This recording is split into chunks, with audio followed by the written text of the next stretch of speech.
Hey everybody, welcome back to the HandToolery. I'm Andrew Malacy. I'm outside of my yard because we got kids' activities in the house and I didn't want to tell them to be quiet for a video. But anyways, I'm here. Happy New Year. And I wanted to give you a quick tour of what 2019 was like for me in terms of the stuff that I got done, projects and woodworking and just tinkering around the house goes. I saw, just to be honest, I got this idea not because it's my idea, but I saw Jon Peters do it on like yesterday or the day before. And I thought that was a really cool way just to summarize the year. And so I'm going to link to that video down below. And because it was just really cool to see all the stuff that he had done. I really, as you know, my 2019 really centered on my sideboard. It's mid to end of 2018 is when I started and made a huge amount of headway on the sideboard. And then 2019, I had my basement flood in January, which set me back a little bit in terms of the sideboard. And my basement progress and stuff I had to do it's just to get the basement ready to be worked on and renovated. I had good help from the insurance, so that was good. Thank God for that. But yeah, so that did set me back a little bit. But in the end, in 2019, in March, I finished the sideboard. And I've got all those videos, so please go watch them if you haven't, or watch them again, or don't, whatever you want. But I'm still very proud of it. So in March, we're coming up on a year of that, and it still looks great. It's everything I want it to be, and I'm still happy with it. So I still love showing it off. So anyways, this is just going to be a quick recap of my year. After I finished my sideboard, I kind of stopped posting for a while, and as far as the channel goes, I would just like to get back to making furniture. I've got some small side table projects and things like that. I just want to at least do those and then start designing some other pieces for the house. There's nothing I think I can think of or come up with that will be as complicated as the sideboard was and still is, obviously.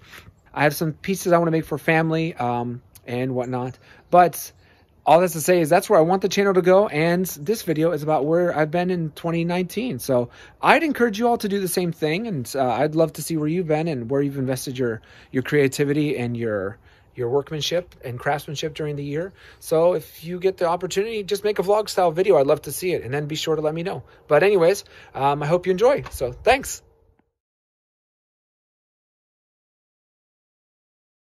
March 2019 brought the end of my sideboard project. It was about 9 months, some 30 videos. I'm immensely proud of it, and I'd love for you to check it out if you haven't done so already.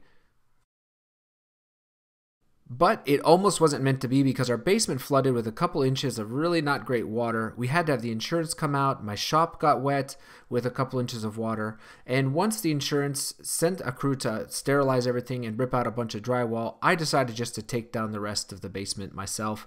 And then from there, we hired someone out to do a lot of work on the basement. And as you can see here, we took it down to the studs, and a lot of that actually I did myself. And of course, the reason why I did all this demo myself was to save on the labor costs. I had a really frank conversation with the guy we hired out, and just told him our budget was X, and how could we save money. So we did order a bunch of tiles, some 700 square feet of it, I believe. But he actually did the tile install, and we're super pleased with everything. He did the framing, the drywall. He subcontracted out the electrical to a friend of his who's licensed. And here's the results. We brought our offices down there. Now we have a really beautiful space. It's much better than before. We have a guest bedroom, and we even now use the fireplace. Things I did specifically, like I said, I did this under the basement area. It was just a quick and dirty thing. I drywalled out, stick down flooring. I did of course, the baseboard. Then there were 3 doors that I hung myself. Again, just saving where I could, and things that he just said it was cool if I did it and it would save him time. I finished off the stairs myself. I've just flipped over the treads and sanded them down. I did the chair rail and the baseboards. I'm pretty happy with it. Now on the unfinished half, we painted the floor, and I had to put about 15 feet of drywall down at the base of the wall there. I did that shelf on the right. And now that we love spending time in our basement, we are using the fireplace, and so I made this firewood box. Okay, so here we have my firewood box. that I sort of store everything in. This is removable, as you can see. And it's housed on either side by dowels. And then these dowels go in the bottom here. It's nice to be able to see everything I've got and also be able to access it a little more easily if I need to. On this side, I keep newspaper and some fire starting kindling. And over here, I got the small pieces that I use as spacers between the larger pieces and also as kindling and just in general to keep the fire burning hot. Sometimes it'll die down on me and I just like to stoke it a little bit with those pieces. So just kindling pieces. This was all scrap wood, everything here, just glue and nails, as you can see right there. And I tried to just keep it simple, but provide a way to keep everything organized. So I'm very happy with this. And I just have a little, like a shopping bag that's pretty durable that I bring the wood down from outside so it doesn't leak, so it doesn't have dust and stuff all over the house as I bring it down. This has been great, and it was really quick to make, maybe an hour of work total. And I made the centerpiece first, then I realized I wanted that on the side, and I was like, well, why not have that as well? So in the end, it's really quite simple, and I would say that if you have a need for this kind of thing, it's a really great solution. Something else I did this year that isn't really a project, but I wanted to make sure I actually, followed up on this since my kids, I have 2 kids, one's 2 and one's 4, and they're now more or less able to go anywhere in the house they want, unless we put these knobs on there, right? And so I always now make sure to close my shop. So I have 2 entrances to the shop, this one and then one around the corner to the right here, which is the one I always go in. This one leads to the washing machine area, so I can access that sink quite easily. Anyways, so this one has this old-timey lock on it, and the door never shut right. So I had to, just make sure the door shut right. I, chipped away some wood there with a chisel. And then this wasn't functioning, like the door wasn't working, the door box lock here. And so I took it apart. It's just a couple of screws, there.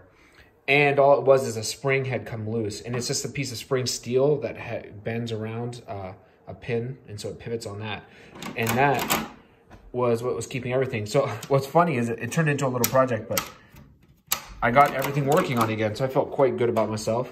And that was a goal for this year, was to make every single door in the house function perfectly, and I did do it.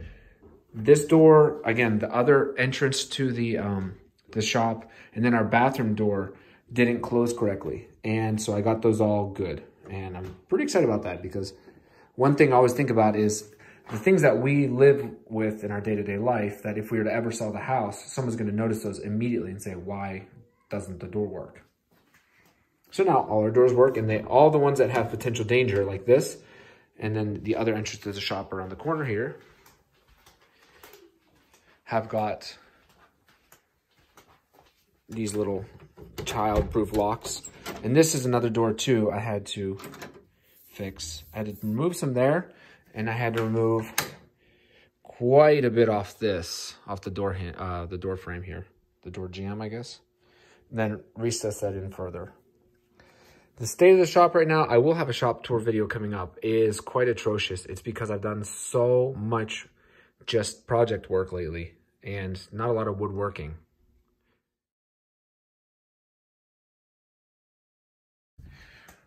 In the process of getting the basement all buttoned up again after the flood, I thought about ways that I could make things much more organized. And so besides making that shelving system, I put a little filter ledge here, a shelf, and then I put the size of the filters on there, and then I have them all secured just so it doesn't fall off with that piece of rope. That's actually turned out to be quite handy. And so it reminds me to change my filters every time I see it. But also, if I'm ever at the store and I need to be like, hey, what was the size of the filter again? I mean, I remember obviously now, but there it is. And just keeps things much more organized looking. And I've also, at the process, I've gone through and just vacuumed up every little corner of this basement. So this basement has been my 2019, goal. And finally, just recently, we got it all finished. As part of this basement, I made not only that big shelf, but I made this small shelf here. I used to have some of the floor tile, that floor tile there, which is in our finished side of the basement. Well, I moved it over there with all the doors, and now I've got this extra thing here. And I was gonna make it out of a single sheet of OSB, the shelves, but Lowe's didn't have their saw up that day, so I had to buy a couple of sheets of like 2x2 plywood, and that's why we have the seam at the bottom. But except for that, it was all scrap, so that cost me 15 bucks or something. And I felt pretty sad because I had the only scrap I had that was the right size were these maple offcuts. So I felt terrible using maple on this just storage, but you know, it is what it is. And as you can tell here, it took me quite a number of tries to get everything just perfect. So whatever, it's just storage. And I will say it has made this, like having storage everywhere. Like, again, I made these 3 big shelves. I made these, I don't know, 2016 maybe? 2017, who knows? And then I made this one last year. This one we've always had. And then I added this one a couple weeks ago. It's just amazing. The more storage you have, it makes things easier to keep organized. Now, one comment about all those clothes on the bottom. Those aren't our kids' clothes. For our church, we receive clothes from people who want to donate them. And then whenever someone has a baby, or if their baby's growing up, because you spend a lot of money on clothes when you're a parent, we wash them and then we lend them the clothes. And so these aren't our clothes there on the bottom there. They get lent out to families, so that way they don't have to spend money on clothing. And or at least they can have a couple pieces that they don't have to buy. And then they return them to us when we make sure they're all in good condition and whatnot. So that saves people money, which is great. One thing you would never know that I did, and that's the point, is that I had to do some fencing upgrades here, or some fencing work. This door that I had made, which goes to not our property, but it's the very back of our property, this line here, and then backs up to somebody else's. But I like to have access back there to mow easy. And I made that door for here 2 years ago, and it went to pot because I had made these supports out of just scrap plywood that I had that happened to be the exact right size as I wanted. So long story short is I took I had to take it all apart, fix it, and redid this whole section right here because it was all sort of dependent on each other. Got this gate, I redid the gate, and I kept all the original fence posts or staves or whatever. And as much as possible, I wanted to make it look old as part of the original fence. And so I had to remake these 2 sections right here. It was one long section, but I divided it. The division right there is where the hinge is.